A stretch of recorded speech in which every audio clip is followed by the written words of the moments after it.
If you have never felt the full force of a success catalyst before, you are in for a treat when you meet Annie Gibbins. Her raw energy and authentic storytelling will draw you in, blow your mind, challenge your mindset, and leave you screaming for more inspiration. As a highly sought-after global women's success catalyst, media executive, publisher, speaker, and #1 best-selling author, Annie is prominently positioned as a leading voice for women in business and leadership. Since founding Womens Biz Global, Annie has coached thousands of women from around the world to achieve financial independence and freedom by calling out limiting beliefs, clarifying purpose, and constructing strong business practices to grow and succeed. Amazingly, she has achieved her success while raising her family of 5, including 2 sets of twins born 26 months apart. And today, Annie is launching Memoirs of Successful Women, which is a collection of empowering stories from exceptional women who've overcome challenges and achieved remarkable success. Please welcome to the State Library of New South Wales, Annie Gibbins.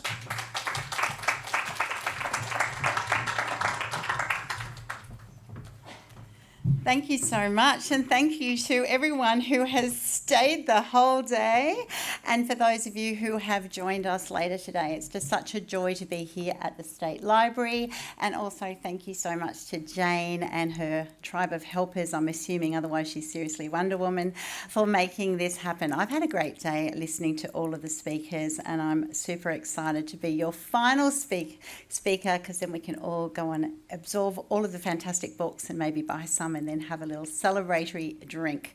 So I'm here on a special day because we are launching the latest anthology from Womens Biz Global, and it's called Memoirs of Successful Women, and it's a result of the whole topic of Memoirs of Successful Women is the name of my podcast. So I started a podcast back in COVID because it was a time, as we've heard from other speakers, that we all had a little bit more time, right? Sorry, I'm just going to change microphone. So we all had a lot more time, and I thought, why not? I'm going to have a podcast. I've always wanted to have a podcast because I do love talking, and then I get to talk to other people and we all have fun time. So I called it Memoirs of Successful Women because I find all women seriously amazing. I love unpacking their stories. We all have a story. And then I got to this stage last year and I went, we should have our book called Memoirs of Successful Women. So we are celebrating the launch of this book today, and we have 12 ladies who are part of this book, and we have a couple here today which I'll bring down on stage a little bit later. So my passion, being the CEO and founder of Womens Biz Global, I'm obviously passionate about women, and I'm super passionate about helping them step into their greatness, because we're all great, men and women, but women often just need that extra little nudge. They need a cheer squad. They need people to actually just see their worth and what they are seriously able to do, and I love that. So I have the pleasure of doing that. And I also started this business after being a change management CEO for about a decade, and my journey was a very interesting journey. So as you heard in my introduction, I have had the road less travelled, shall we say. So I am the woman who was the little girl who went to everybody who knew me, I'm going to be famous, I'm going to be a businesswoman. And they said, why do you want to be a businesswoman? Because you get to boss people around, you get to create things, you certainly get to wear really nice dresses and hopefully fly in a plane. That was about it for my dream. And I used to tell everybody, of which my entire family used to say, darling, you're dreaming. You're not going to be a businesswoman because you're actually going to be a pharmacist, because your father's a pharmacist and he's excited that you're going to work with him forever. And so here I am, this little, you can imagine, we didn't walk around with tutus back in those days, but I would have if I had one. But the thought of working in a pharmacy, handing out tablets and talking to old people all day would have just fried my brain. And I think that was a good thing that I didn't become a pharmacist. But then I fell in love at the end of high school to my lovely husband, and I told him, of course, my great plans. It's great you've met me, darling, because I'm going to be such a successful, high-flying businesswoman. And then 3 years later, we had twin boys, gorgeous. So I'm 23 years old and have twin little babies. And at this stage, a long backstory we don't have time for today is I'd actually become a registered nurse because no one actually believed that I could be a businesswoman. So hence I accepted their negative beliefs and then I didn't apply for business. Then I said, well, if I can't do business, maybe I could do sales and marketing. I hear that's a new thing. No, I hear a blanket statement. You can't do sales and marketing because when you have children one day, you'll be a bad mother because those women work all the time. And I'm like, I don't want to be a bad mother. So anyway, I became a nurse. And I was a mighty fine nurse, let me tell you. So anyway, so I'm a nurse. I have my twin little boys. And then we think we'll have one more because life's already crazy. And then 26 months later, Expander Body here has twins again. Crazy, right? So I have 4 kids in 26 years and I'm still waltzing around saying, it is getting really difficult to imagine how I'm going to be a successful businesswoman, and I used to cry over it. So I used to love my job, love my little kiddies, no complaints, but I had many of those moments, and I'm sure many of you have had them, that you're just sitting there on your little couch going, I love my babies, I really do, but I just thought I was born for more. And the little tears are struggling down my face and my husband's going, you're the best, babe, you're the best. You're a really good mum. I'm going, I know I'm a good mum. I know I'm a good nurse. It's not about that. It's about why did I get such a strong belief that I was born to be this person if it's not meant to be? And I struggle with that. I'm thinking, this is nuts. God, you're a weird God. Why do you make someone like that? Why do I have these desires? I saw business opportunities everywhere. I'm like, I could start that business. Why doesn't that person do this? Why did my mind operate this way? And then I tapped into, in the middle of the tears and the craziness you can't even imagine, I tapped into a whole lot of intentional conversations with my grandmothers. So at this stage, didn't have a great relationship with my mother. Another backstory you don't want to go into. But anyway, I had 2 super groovy grandmas. Now, I'm a fun little bouncy girl. I have one grandmother who's Russian, Mama, who was born an aristocrat in Russia. And basically, Tsar of Nicholas, she ends up becoming a refugee, loses all of her wealth via France, comes to Australia. My mother was born. She has problems with that because she couldn't speak English, and it wasn't cool to have a French accent back in the day. Another long story. But my grandma was super cool. And I used to say, Mama, you believe in me. Everyone else says I'm crazy. But what do you think? Do you think I really can be a businesswoman one day? And she said a really interesting thing. She said, darling, you need to stop worrying about your mother calling you crazy, because she calls me crazy too. So we can both be crazy. What you've got to do is, and listen to this, start thinking like you have diamonds in your pocket. And then I went, what? It's almost like I'm picturing my ma, and she didn't say it to that. She's going, start thinking like you have the diamonds in your pocket. And I'm like, right. And I'm just picturing Anastasia. That was her journey. She's filthy rich. We're talking filthy rich in Moscow, fleeing, and she actually is the child who got the diamonds put in your pocket because you're going to have to bribe people on your way across the world. And eventually she didn't have any left by the time she came to Australia, which was a bit disappointing. But what she was saying was, you need to start thinking like a queen. Changed my life, this comment. Think like you've got diamonds in your pocket. And I used to explore it. I used to love my lunches with her and go, tell me more, tell me more, tell me more. She goes, let's face it, darling, if you're a queen or you have diamonds in your pocket, you're not asking for permission. You are not asking for permission to do anything. You just do it. Everything is possible when you have money and connections and people who support you, possibly because they're scared, whatever. And it's all about that. And I went, oh, I like it, which is why my daughters used to say to me, Mum, why do you call us princess? And I'm like, oh, because I'm the queen, right? Love it, love it, love it, love it. So now I'm Queen Annie, and I'm totally digging this. Then I tap into my other grandma, chalk and cheese grandmas. This one grew up in Glebe, dirt poor. Her mother did a runner when she was 2, gets looked after in the family situation, and seriously grew up, sounded like Cinderella. And she used to say, I used to tell her about my funny conversations with Mama, and she goes, oh, she's such a nutter. And I'm going, I know, but I love her.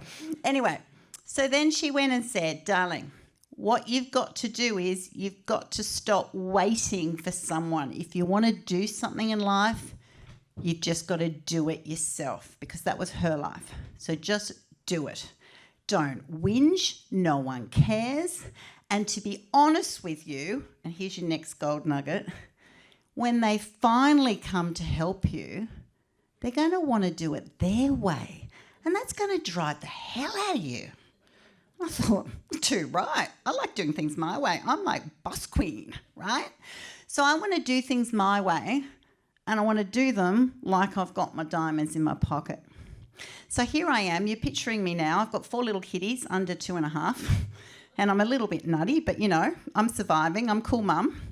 And then over the next few years, I actually had a moment. I think I was about 28, after one of my sobbing moments, and I went, I'm going back to university. And my husband just looked at me a little bit scared and went, what does that mean? Right? And I went, you know what? I know I'm a good nurse. And at this stage, I was like a nursing teacher. I ended up becoming a head teacher of nursing, and then did 3 degrees. So I ended up navigating 3 degrees around these 5 kiddies. I had another one just because God's such a blessing. I'm so blessed.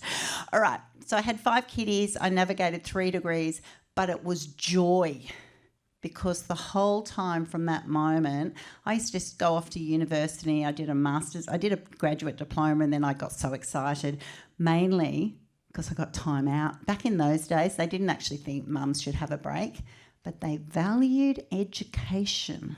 So although I had to go on Wednesday nights over to UTS, it actually took 3 hours.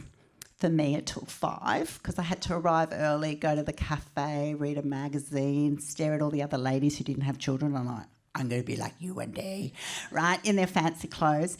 Inspiration. All right? So I did my qualifications. Then I actually had to start thinking, what does it actually mean to be successful? How am I going to get there? It doesn't happen overnight. It took me 15 years to do these 3 degrees and juggle all the kiddies and still be a good mum. They still love me, all of that sort of thing. But I required myself to then start thinking. It's not just being a princess. It's not just saying, I'm not going to wait for someone else to help me here. So I don't want to be selfish. It actually required new learning, dedication, resilience. It required grit. It required grace. It required humility. It also resulted in many, oh my God, what was I doing moments, of which everyone had no care for, because they said, you wanted this. And I went, good point. All right. So it was challenging, but I actually had to dig deep, and then I actually changed track and I started watching what do successful people do. And I learnt a lot. Successful people, if you start thinking of an Olympian, they are successful. Why? Because they show up when no one else is watching. Rain, hail or shine, they show up. Our swimmers that we see, that they have one moment of fame every few years, and we're all into swimming in Australia. They go up and down that black line every day, get up at 4 o'clock, because it's what's required. So then I had a growth experience while I was then becoming a senior manager, and to a CEO, I ended up having the joy of working with so many surgeons from around the world. I became a health educationalist CEO, change management CEO, heaps of cool opportunities. Thanks to qualifications, thanks to dedication, grit, perseverance, a lot of frustrations, stretching beyond my comfort zone, Now I don't even have an uncomfort zone. I can bungee jump off anything, do anything. My view on life is, am I going to die? If I'm not going to die, give it a go. Ultimate learning experience. It changed my view because everything is possible. So my grandmothers were right? And then I started thinking about, well, how do I specialise as a change management CEO? And I did all this for a decade. And then I actually went, what do women need? What did Annie need when she was 16, running around the house saying, I'm going to be a businesswoman? And everybody I knew said, no, you're not. And then I'd say, well, why not?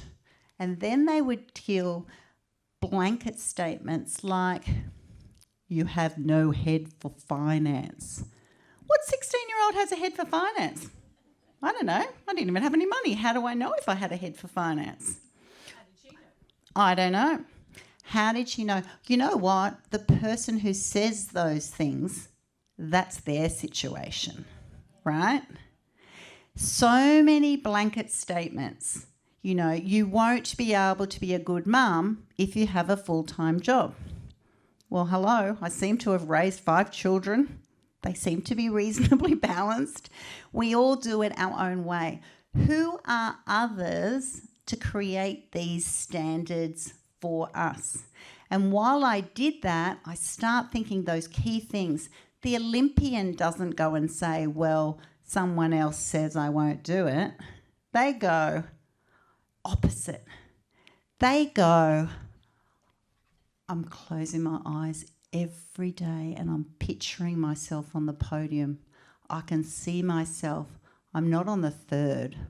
I'm not on the 2nd. I am the winner. What is the worst thing for an Olympian? Coming second, right? So I learnt a lot about that too. I used to watch the surgeons too, and the surgeons were like that. You do it to be the best at your craft. And then they said, why are women so hung up on they think that's selfish? Do you think it's selfish to go to your doctor and hope they've come 2nd or 3rd? No. Everyone who comes to see them wants to know, are you the best? Of course they say, well, I like to think so, but of course my esteemed colleagues might disagree. Okay, so then I looked into the whole area of personal branding. Annie is obviously a showgirl. Annie was the 5-year-old girl who would have loved a tutu. Annie was the girl who was born for a reason. And despite all of the obstacles, crazy family situation, right? Besides all of the negative, that's not going to happen. Oh, it's getting pretty hard now. Oh, that little dream's really burst now. All of that screws your head. Once you actually went, oh, I don't care about that. I'm going to think like I've got diamonds in my pocket. I'm going to just do it and not wait for anyone to give me permission. And I'm going to start showing up as myself. So then I was in the era that every woman who seemed to get these executive roles decided to wear grey trousers. And I'm like, ooh, I don't do grey. And also, let's face it, it's not as if 50% of men have these roles. 97% of them have the roles. They don't need another person with a blue tie and a grey trouser, right? So then I went, oh, moment. My inner eccentric Annie went in and go, I'm going to be that woman who just wears florals. I love florals. So I just went, I'm going to step into who I am. I've gone through such a crazy journey, I'm just going to start showing up. And so those concepts of authenticity and showing up as you are, I tell you what, once you step into that and then you go, it's who I am, I actually don't even hear the noise. I don't care. I'm not living my life for anybody else.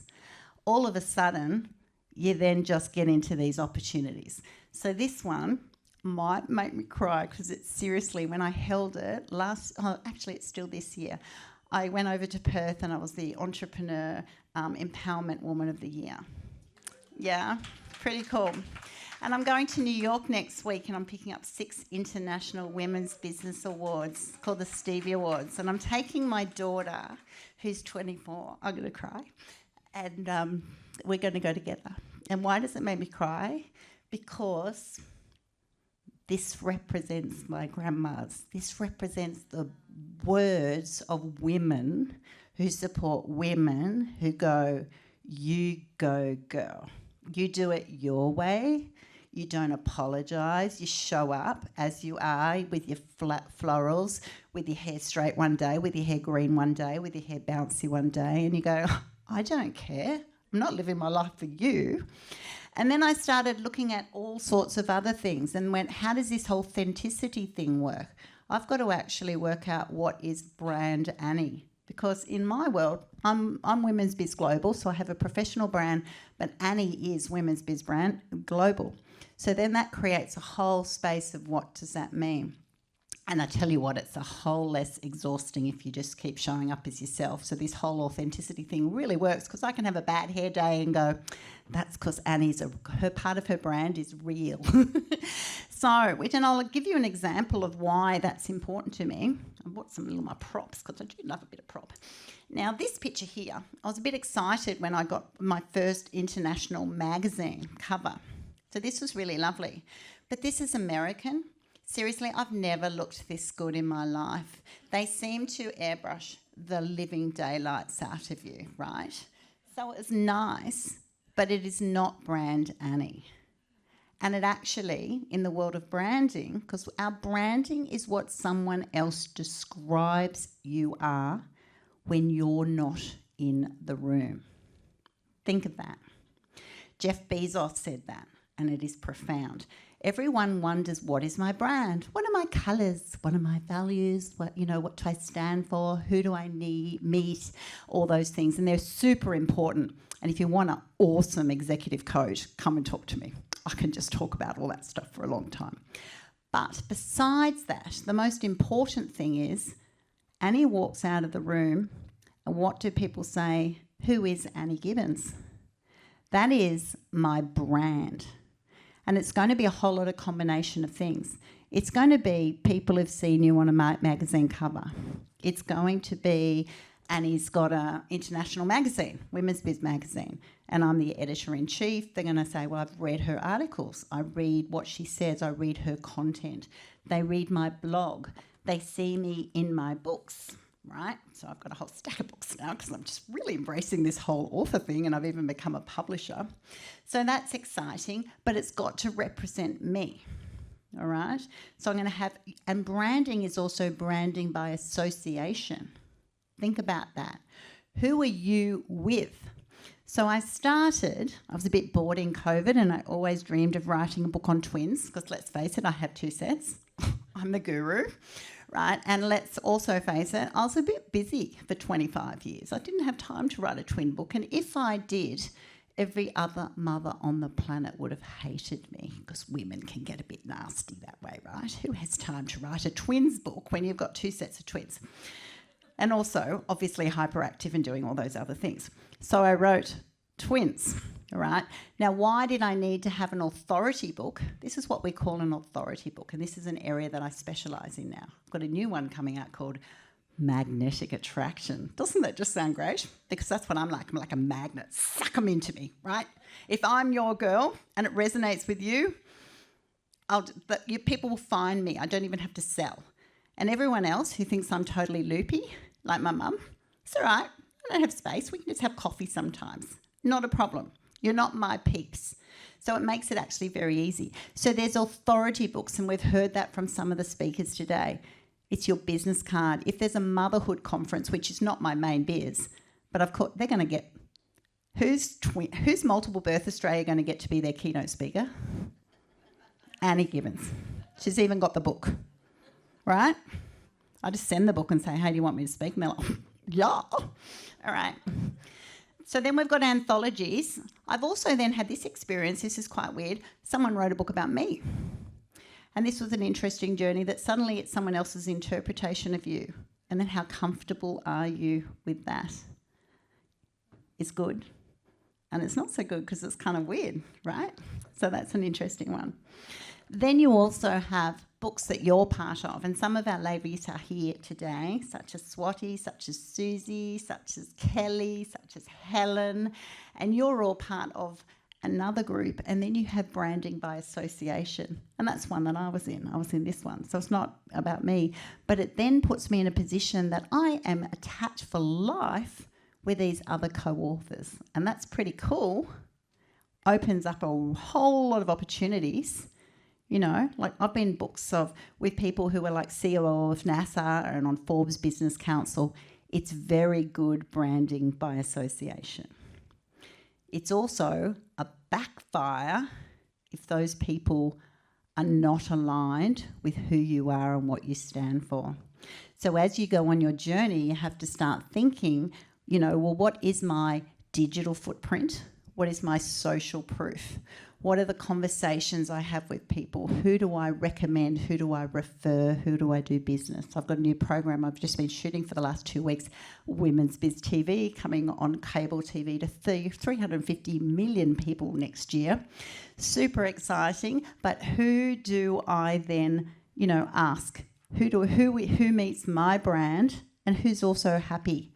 And I'm telling you now, I go through so much research checking who's going to be on my show. And I also have so much respect for those people who I can see they've checked me out on LinkedIn. They've checked out every single part of my digital footprint, right? And hopefully they've even done what we call in the world of CEO talk, the water cooler conversation. Everything happens at the water cooler in an office or the photocopier room. That's where the real cultural tone gets exposed. Everyone, when you walk into the office as a CEO, I walk in, got my bag, got my nice desk, and then I waltz through the office and go, "Hi, Jane. Hi, Susie. Hi, Helen. How's everybody?" Chat, chat, chat, because that's what you do. It's professional. But when I go out and go and have a cup of coffee and the staff are hanging around at the water cooler or at the photocopier, that's where the brand, that's where the cultural tone, that's where everything gets real. That's where Jeff Bezos actually nailed it and said, your brand is what people say when you're out of the room, right? So I want you to think about that today. What is your brand? If someone actually asked you, what do you think it is, all right? And that's your spiel. And anyone in business, anyone doing anything should be able to step up, and I train people to do this. Who are you? What do you do? Who do you serve? And we get better and better and better at that. But more likely it's worth spending some time researching, and the doctors nail this. They do this thing called 360-degree assessments, and they ask everybody, the person who runs the ward, the nurse in intensive care, the person who does the trolleys, the this or that, and they go and say, they ask them questions. What do you think about me? What do you think about me? And they sometimes do it anonymously, and it is so revealing. All right? Back in school days, we used to call this the Johari window. It's the little box that you go, I don't know what I don't know. And it is life-changing. So that's where I am on my journey now, all right? I'm coaching women from around the world to actually just step into their greatness. We are all great, all right? I do have a couple of lovely gay guys as my clients. I'm not anti-men. Basically, I'm about, like our previous speaker said, what are you trying to achieve from this? If you actually want to, become the face of your business, step into your presence, get more confidence, be able to just be zen and focus because you've trained yourself not to have all that other crap, you can just do impossible things. I see the impossible happening every single day. And it's super exciting, to the point that once you're in that space and you start meeting people, just this week I've had people who are astronauts on my show, people who are in deep tech, people who are, training for these incredible STEM projects, some people who are doing underwater cabling between Australia and Samoa. These amazing women And what did they have in common? They knew the recipe of success. All of them sat on my show as I was interviewing them, right? And they all acted like they had diamonds in their pockets. They all had this language of, well, you know, everything's possible. I've just got to find the way. I've just got to be right, connected right. I do have to have the qualifications. I have to be really respectful and collaborative and inclusive and all these things. But I just have to believe that it's possible, because I know it is, because everything is limitless. And then I go and say, well, how did you do it? And they go, oh, I just did it. Other grandma, I just do it. I just decided. This one lady who suddenly became an astronaut who'd been working in the public service, a bit like your story, Jane. She just went, oh, well, my dream career that I thought I had finished. And I just went, what's a cool job? She went to a career advisor and they said, what would you like to do? She goes, I'd like to be a rocket scientist. Nuts. What do we say when we're sometimes flippant? What does the girl dream about when she closes her eyes and she just fantasises that everything is possible? Changes your life. So I encourage you to get a journal. Get a journal this week if you haven't got one. Start writing down some questions. Who do I think I am? Who do I want to be? What's the difference between where I am now to where I want to go? What will that look like? And most importantly, what will it feel like? Feeling is so much more important than looking. If I had imagined what my career journey would look like, I would have just been stuck on my own perspective. How did Annie Gibbins navigate all those kiddies and crazy talk and opportunities, qualifications, doing all these different things on my career path? I wouldn't have imagined that this is impossible, that I've now got a global business, I'm winning awards, I'm travelling, and I'm having the time of my life. I've never been so happy. The only thing that would make me happier is just to hug my nanas and say thank you. Yeah? So I encourage you to buy that journal, write those things down. And I want you to buy this book today if you have not already. I'm going to finish up because we're all ready for drinks.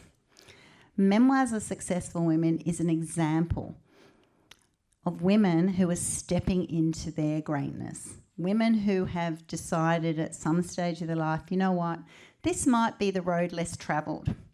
This might not be the job or the career or the lifestyle or the whatever that almost everybody else I know thinks I should do or be. And that's okay, because these women, when you read their stories, what do you hear?